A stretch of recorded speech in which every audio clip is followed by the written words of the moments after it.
नमस्कार साथियों, मैं श्रवण विश्वकर्मा हारमोनियम संगीत यूट्यूब चैनल पर आप सभी साथियों का स्वागत करता हूं। साथियों, आज का जो मेरा वीडियो है, शॉर्ट वीडियो जो मैं बना रहा हूं, वो उन साथियों के लिए है जो संगीत कर रहे हैं, संगीत से डिग्री हासिल कर रहे हैं।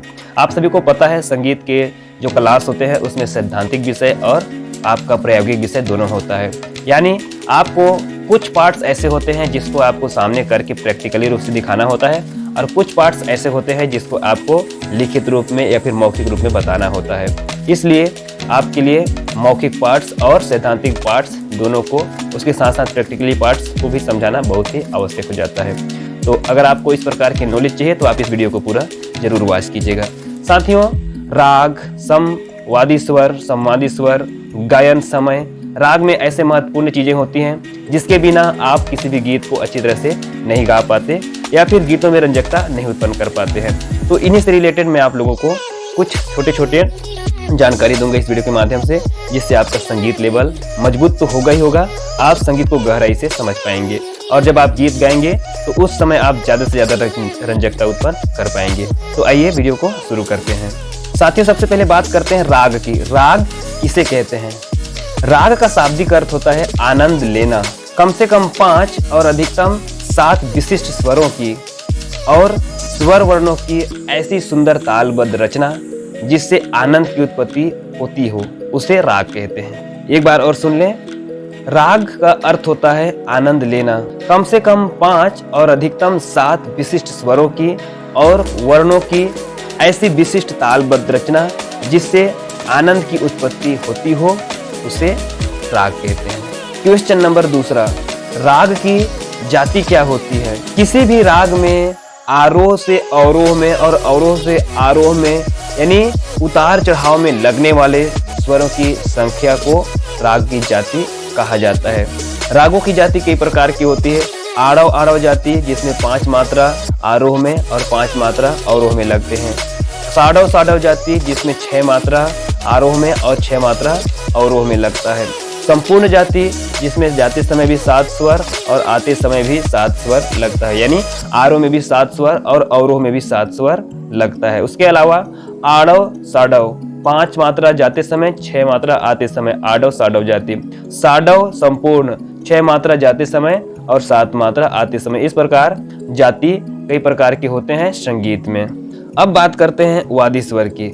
राग में लगने वाला सबसे महत्वपूर्ण स्वर अगर कोई है तो वो है वादी स्वर।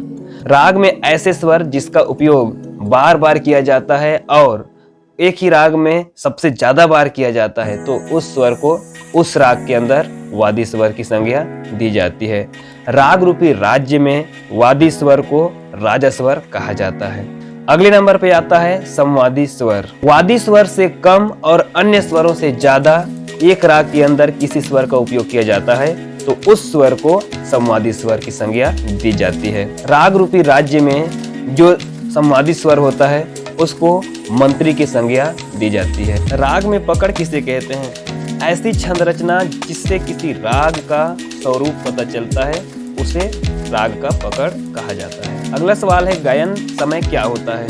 साथियों, आप सभी को ज्ञात होगा जो गीत होता है वो अलग अलग समय पर अलग अलग प्रकार से गाया जाता है।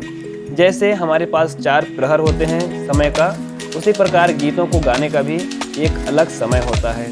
उस समय पे अगर आप गीतों को गाते हैं तो उसमें ज्यादा रंजकता उत्पन्न होती है। किसी भी गीत को गाने का जो समय निर्धारित होता है उसे गायन समय कहते हैं, ये आप लोग याद रखिएगा। गायन समय पर गाया जाने वाला गीत विशेष रंजकता उत्पन्न करते हैं और वहां पर वाह की उत्पत्ति होती है। अगला सवाल है थाट किसे कहते हैं? किसी भी राग में थाट का क्या रोल है? तो साथियों, ऐसी संगीत की स्वर रचना जिसमें रागों को उत्पन्न करने की क्षमता होती है उसे थाट कहा जाता है।